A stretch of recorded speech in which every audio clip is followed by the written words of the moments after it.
In Korea, the United Nations victory that seemed certain becomes retreat as 1 million Chinese Reds invade Korea from the north. United Nations troops fall back across the entire frozen Korean peninsula. Here in Western Korea, men of the 8th Army march for days without sleep and successfully escape the communist trap. But as the Chinese strike across the Manchurian border, their trap does close on 20,000 Marines and infantrymen of the 10th Corps in the east. Scattered into small isolated units by the violent Red attack, these men in bitter fighting gradually rally and regroup around the town of Hagaru. But they are still surrounded. To fight their way out, they need a miracle.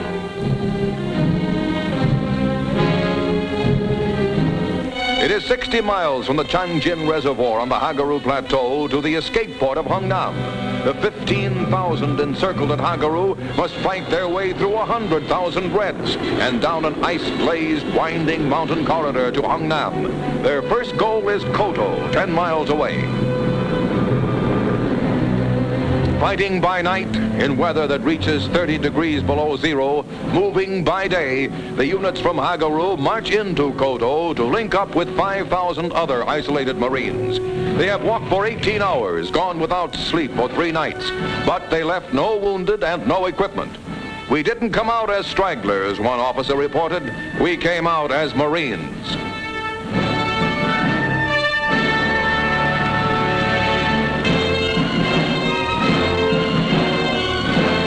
In retreat and still surrounded, these fighting men take prisoners.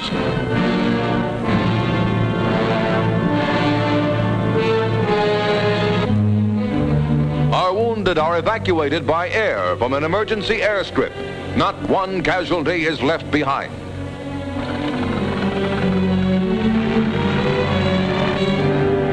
Then there's a moment's rest in a raging blizzard. Such were the men of Valley Forge.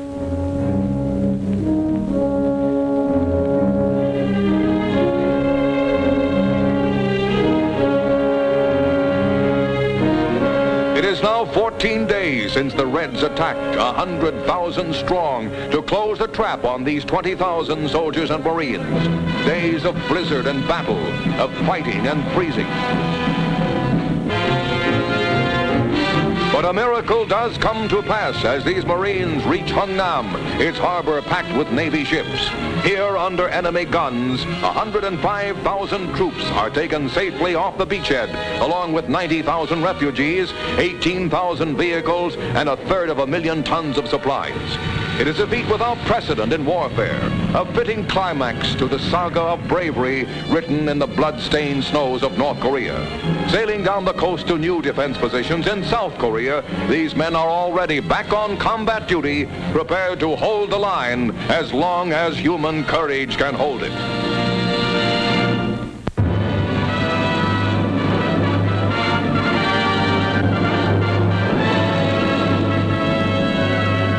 Last June, the forces of communist imperialism broke out into open warfare in Korea. The United Nations moved to put down this act of aggression, and by October had all but succeeded. Then in November, the communists threw their Chinese armies into the battle against the free nations. By this act, the communists showed that they are now willing to push the world to the brink of a general war to get what they want. The communist rulers are trying their best to split the free nations apart. Unity with our allies is now and must continue to be the foundation of our effort. Working together, the free nations can create military forces strong enough to convince the communist rulers that they cannot gain by aggression. Working together, we hope we can prevent another world war. The job of building a strong America must be done on our farms, in our factories, and in our homes. It must be done by every one of us, wherever we are, and whatever our jobs may be. Many of you who are young people will serve in the armed forces of your country. Nothing you will do later in life will be of greater benefit to your homes, your communities, or your friends. Many others of you will have to work longer hours in factories or mines or mills. Think of this not as longer hours, but as more planes, more tanks, more ships, more arms for the defense of our homes and our way of life. We must remember that our goal is not war, but peace.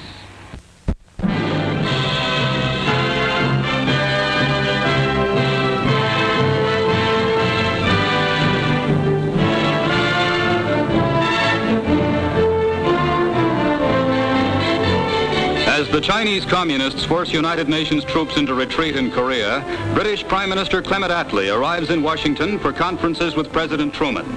On his way here, Attlee met with French Premier Pleven to discuss France's role in meeting the new threat. Also on hand for the historic week of conferences are Secretaries Acheson and Marshall.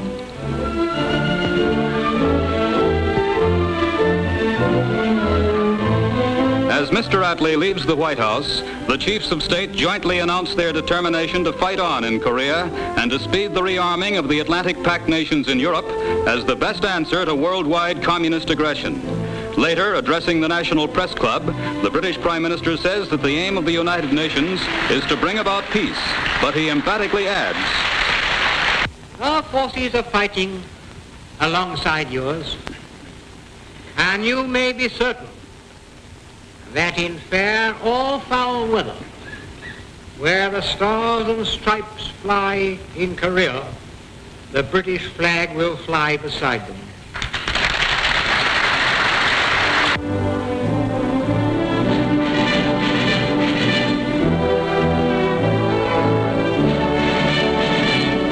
In Washington, Charles E. Wilson confers with Defense Secretary George Marshall following Wilson's appointment as Supreme Director of America's vast industrial mobilization.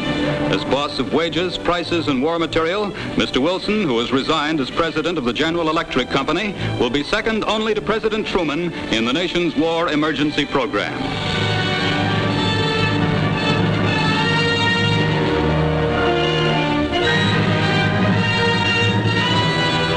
Chinese Communist General Wu and his delegation arrive at the United Nations. In reply to the charge of Chinese Red aggression in Korea, made by U.S. Delegate Warren Austin, Wu makes a 2-hour speech defending the presence of Chinese Communist armies in Korea and in turn accuses the United States of criminal aggression. Continued efforts by a succession of UN members to bring about a ceasefire and the end of Chinese intervention are blocked by Russia and her satellites. With a hearty send-off from Russia's Yakov Malik, General Wu departs for China by way of Moscow, still silent on peace, still blaming America for the Korean War.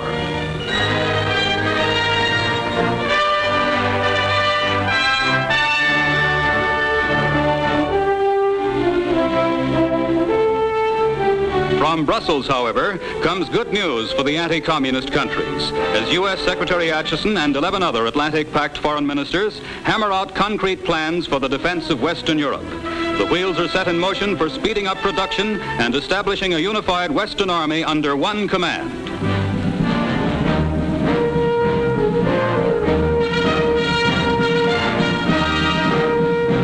General Dwight D. Eisenhower, president of Columbia University, is named as commander of the new Atlantic Council armies. The general whose skill and diplomacy led the way to the Nazi surrender at Reims is, of all Americans, perhaps the one most admired by Europeans. His own countrymen have hailed him as the highest type of soldier and citizen. Now Ike Eisenhower goes back on the active duty for which he's always held himself ready. It's agreed that if anybody can do the job in Europe, Eisenhower can.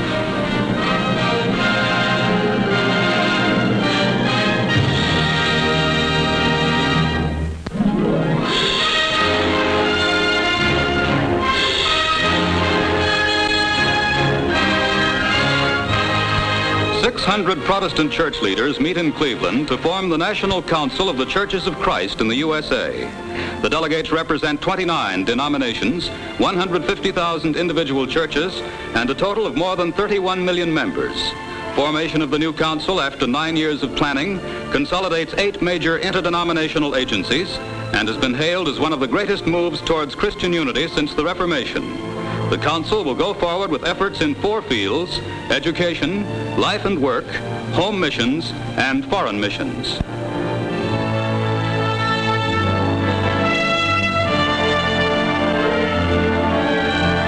The Right Reverend Henry Knox Sherrill, presiding bishop of the Protestant Episcopal Church, takes over as first president of the council. Then the council joins in prayer for the people of the United States and for the success of the United Nations in bringing peace to the world.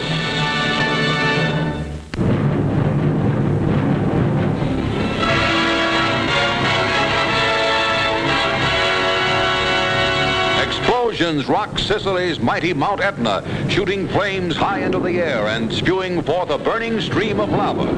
The villagers living on its heaving slopes watch the boiling river of molten rock move toward their homes. The volcano erupts periodically every 6 years, but the present explosion is the worst since the 1920s. Terrified peasants gather together their belongings and flee.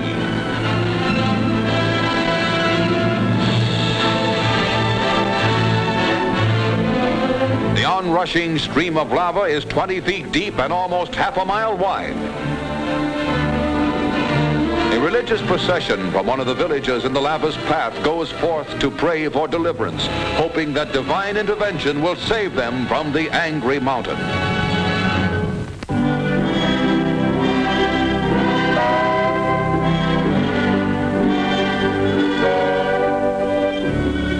When there are elections in Hawaii, the candidates serenade the voters as they go to the polls. This year, the elections have special significance for these tropical Pacific islands, which became a United States territory at their own request in 1898. For today, Hawaiians are voting on the Constitution under which they would live if, again at their own request, Hawaii should be voted America's 49th state by the U.S. Congress. 85% of the eligible voters turn out to set a record at the polls.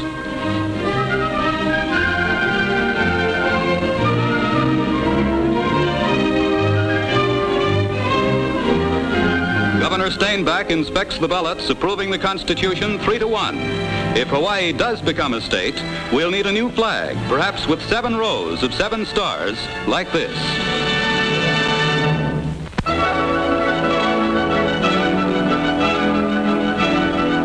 Fashion takes to the ice at New York's Rockefeller Center skating pond. Though Susan's technique leaves something to be desired, her one-piece rayon skating dress is just right for the occasion. Here's Tom to help, but he'll have to catch her first. Now if she could only skate like Marty. Marty wears a green cotton corduroy jacket and skirt ensemble with a Dutch cap. Susan's day will come, however, for Tom promises he'll help her improve. And before very long, yes, Susan is back. She has a new outfit, too, with jacket and pleated skirt in a black watch plaid.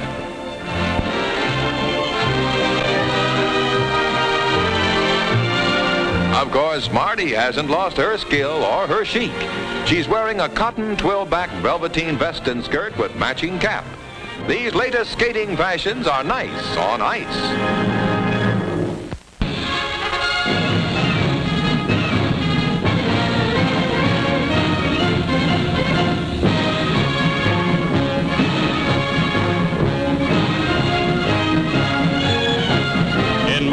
A colorful night parade seen by 300,000 ushers in Orange Bowl festivities, leading to the clash of the University of Miami with Clemson as the American college football season comes to a climax in the traditional bowl games. More than ever this season, football interest turned to Southern gridirons. Here, the news magazine of the screen presents highlights of the South's great bowl games. Pageantry and carnival join with the appeal of an exciting American sport. The Orange Bowl itself, where South Carolina's unbeaten Clemson Tigers take the offensive against mighty Miami. Clemson halfback Billy Hare hurls a forward pass to end Bob Hudson. And a moment later, star fullback Fred Cohn makes the first half's only score. Clemson leads 7-0.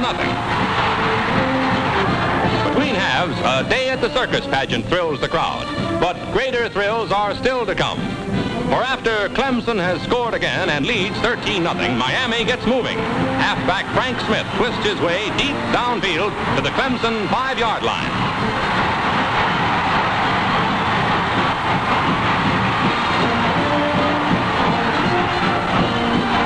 And Clemson's lead is cut to a fragile 6 points as Harry Malios scores for Miami.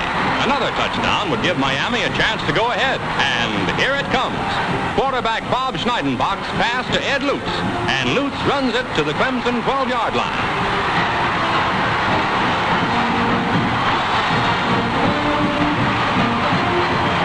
A few moments earlier, Miami was behind by 13 points. Now, as Jack Hackett throws to Frank Smith for a touchdown, Miami takes a 14-13 lead. Late in the fourth quarter, still leading by 1 point, Miami receives a Clemson punt. Harry Malios twists and turns on a sensational touchdown run that seems to give Miami certain victory.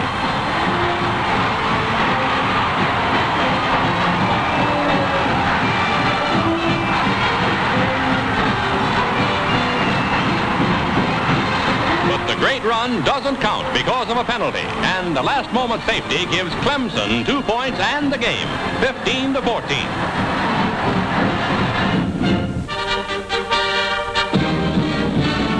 In Dallas, Tennessee meets Texas in the Cotton Bowl. And here, with Tennessee's Hank Lauricella doing the carrying, is one of football's greatest broken field runs. Watch him dodge.